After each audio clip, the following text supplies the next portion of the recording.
warahmatullahi wabarakatuh. Kembali lagi di Out of the Record, obrolan santri Matskot. Nah, hari ini kita bakalan ngobrol-ngobrol santai nih dengan saya Ridho Aldifari dari kelas 7A sebagai host dengan partner saya Laila Esa Purnianuswantara dari kelas 7B sebagai co-host. Nah, hari ini kita kedatangan bintang tamu yang spesial nih dengan Kak siapa sebelumnya, silahkan perkenalan. Perkenalkan, nama saya Mirza Ahmad Nur Alim dari kelas 8G. Nah, hari ini kita bakal ngobrol-ngobrol santai nih Kak dengan tema mengontrol emosi di bulan Ramadan. Nah, sebelumnya terima kasih kepada Kak Mirza yang udah mau menyempatkan waktunya datang ke podcast kami hari ini. Ya. Oke, kita sesuai dengan tema yang tadi, ini ada beberapa pertanyaan nih Kak dari teman-teman yang lain. Oke. Kan kalau di bulan Ramadan pasti kan banyak ya Kak ya, teman-teman kita itu yang kayak menggoda kita, mengejek kita, menjelek-menjelekkan kita. Itu gimana sih caranya biar kita itu nggak terpancing emosi dengan kata-kata yang mereka keluarkan gitu? Sebenarnya sih caranya ada banyak, tapi salah satunya adalah tidak menghiraukan atau tidak menanggapi. Dengan cara kita berzikir atau melakukan hal-hal yang membuat kita senang, hal-hal yang positif seperti membantu yang lain, kayak gitu. Kayak jadi apa itu caranya kita untuk nggak terpancing itu nggak memperhatikan gitu ya, Laila ya. Ya, kalau menurut Laila nih kegiatan-kegiatan positif itu apa aja yang misalnya kita lakuin di bulan Ramadan ini biar nggak terpancing Ya, emosi? sebenarnya kan ya Kak, kadang itu kita sering dikenal kalau pas Ramadan gini pasti selalu dia tadarus atau enggak. Ya, oh iya, itu kan pasti kayak nyakitin gitu. Ih, kenapa sih tanya-tanya gitu ya kan? Dan nah, Tapi sebenarnya mungkin niat mereka itu nanyanya baik, cuman kita aja yang salah. karena bulan Ramadan kan sering dikenal dengan kayak kita harus khatam, akhir khatamnya. Nah, kita bisa menyempatkan diri untuk melakukan kegiatan positif seperti membaca Al-Quran. Oh iya, itu contoh simpelnya ya. Oke. Kalau kita terpancing, terus kita mengucapkan kata-kata yang tidak masuk akal atau tidak baik untuk diucapkan, itu bagaimana? Apakah itu bakal mengurangi pahalanya Atau membatalkan batalkan puasa? puasanya? Jika semisal kita mengeluarkan kata-kata yang tidak pantas disebut, itu membatalkan puasa tidak mungkin. Akan tetapi akan mengurangi banyak pahala. Karena puasa sendiri berarti menahan. Dan tujuan kita berpuasa adalah menahan hawa nafsu dalam melakukan hal-hal yang tidak pantas dilakukan. Oh iya.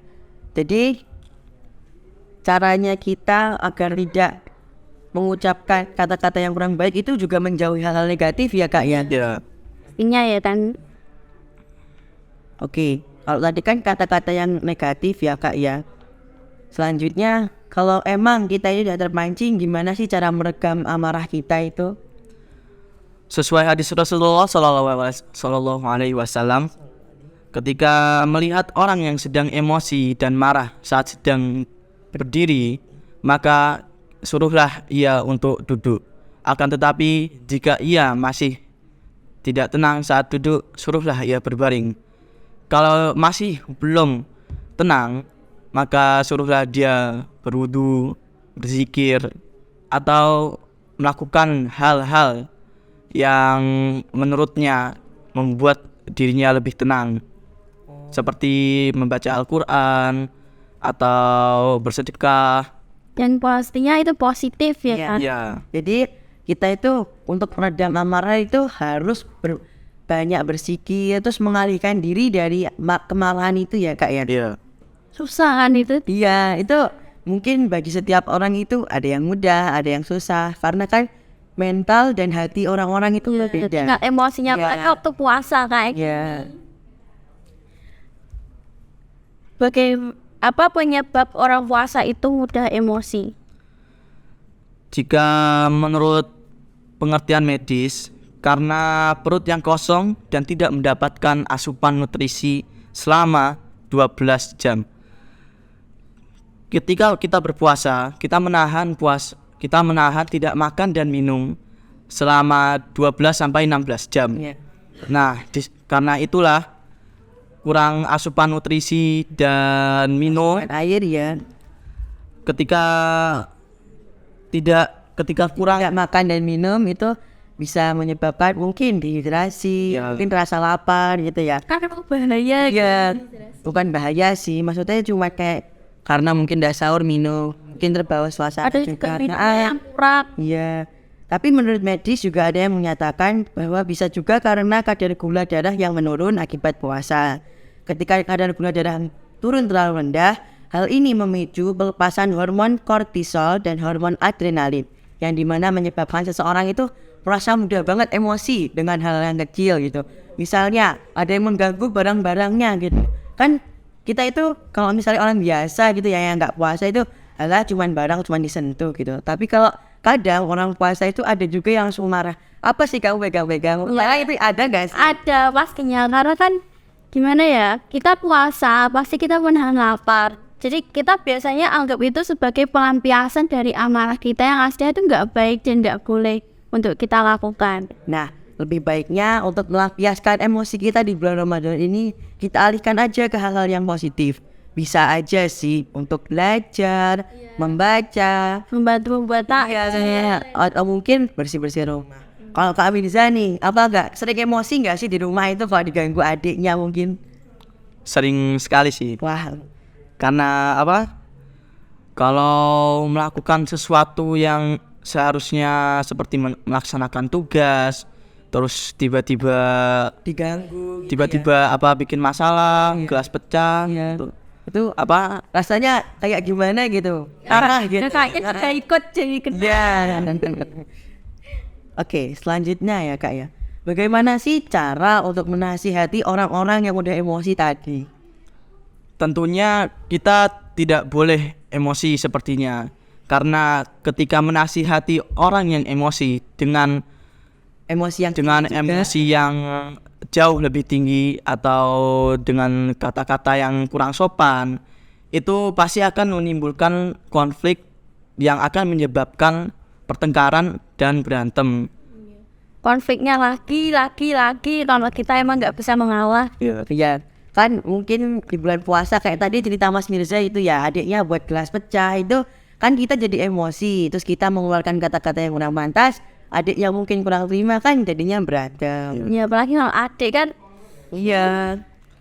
Nah, pada intinya kalau kita menghadapi orang yang lagi emosi di bulan puasa itu kita harus lebih sabar ya Kak ya. Ya, Ya kita juga harus lebih tenang, lebih rileks gitu. Kita juga, ya kita itu nggak boleh ikut emosi juga. Nanti kalau kita ikut emosi juga malah berantem jadinya. Rumah pun hancur. emang gampang disebut tapi susah dilakukan. Ya, betul. Karena emang kita tuh bisa Pandai berteori ya gitu. Tapi insya Allah dengan perlahan-lahan kita bisa lakuin dengan perlahan-lahan juga. apalagi ini kan mendekati Lebaran. Mendekat Lebaran, kita akan kembali fitri di bulan Lebaran nanti gitu. Kembali bersih. Iya. Apa pengertian nafsu dan apakah marah termasuk ke dalam hawa nafsu? Arti nafsu sebenarnya sifat maupun akhlak tercela yang dimiliki seseorang yang bisa mendatangkan dosa. Nafsu marah itu salah satunya.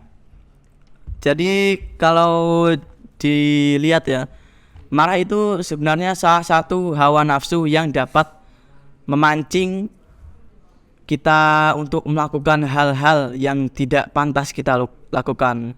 Seperti tiba-tiba kita marah dan merusak barang, menyakiti perasaan orang lain. Misalnya juga memukul. Ya. Itu maksudnya kita tuh beda. Tapi tanggapan orang lain itu beda juga gitu. Jadi pada intinya emosi itu emosi atau marah itu juga termasuk hawa nafsu ya Mas ya. Ya. Yang bisa menjerumuskan kita kepada keburukan dan kemaksiatan. Ya, jadi kadang kita kalau ada teman emosi, wah ya udah ikut-ikutan. Iya. Malah kadang-kadang itu ada provokatornya juga. Ya, nanti kalau kita ikut-ikutan jadinya Nanti kalau kita ikut kena malah kita lebih emosi lagi. dan udah bangkrut sekolahan. Nah, pelajaran yang bisa kita ambil dari podcast hari ini adalah bahwa kita itu harus bisa mengontrol emosi. Karena emosi yang tidak terkontrol itu bisa menyebabkan keburukan atau kemaksiatan bagi diri kita sendiri. Ya di luar pikiran kita. Ya, ibaratnya membuat lubang untuk diri sendiri, ya kan? Benar kan? Senjata bahkan Wah, nah, jadi tuh mumpung di bulan Ramadan juga nih, kita tuh harus pinter-pinter mengontrol emosi. Karena agar di bulan selanjutnya kita bisa terbiasa mengontrol emosi kita dengan lebih sabar, lebih rileks, ngobrol sama orang lain. Ya, terima kasih kepada Kak Mirza udah mau datang di podcast kita hari ini. ya saya juga mengucapkan terima kasih, apalagi ini kita antriannya Ya. banyak banget. Udah mau pulang juga, terus kan udah mau berbuka juga. Nah, saya lupa nih tadi tanya di depan ya, gimana nih puasanya Mas Mirza udah mau deket-deket Lebaran? Apakah akan semakin bolong atau gimana nih? Apa semakin kuat nih kayaknya? Alhamdulillah selama bulan puasa tidak ada yang bolong. Alhamdulillah. Dan tiap malam alhamdulillah bisa menyempatkan tarawih dan ikut tadarus kadang-kadang. Oh iya. Karena tugas juga dikebut. Iya. Kan ini udah mendekati liburan. Nah, otomatis tugasnya juga mendekati. Udah mau dikumpulin karena ini udah mau lebaran ya, deadline. Nah, dan teman-teman juga semangat ya puasanya karena kita udah mau deket lebaran nih. Jangan kendor dong puasanya mentang-mentang mau lebaran. Nah iya, kan biasanya kalau orang tua itu kan misalnya anaknya puasanya full, biasanya kan dikasih jajan, dikasih uang, ya kan? Nah, Kita aja ya. iya, beli baju lebaran gitu. Wih, ada yang udah beli baju lebaran belum nih? Kak Mirza ini udah belum? Gak perlu beli. Oh, gak perlu beli karena Ada banyak. ya. Baik, sekian dari saya dan dari partner saya Laila Esa Puriana Swantara. dan saya Ridho Al-Ghifari dari kelas 7A. Pamit undur diri. Wassalamualaikum warahmatullahi wabarakatuh. Bye bye.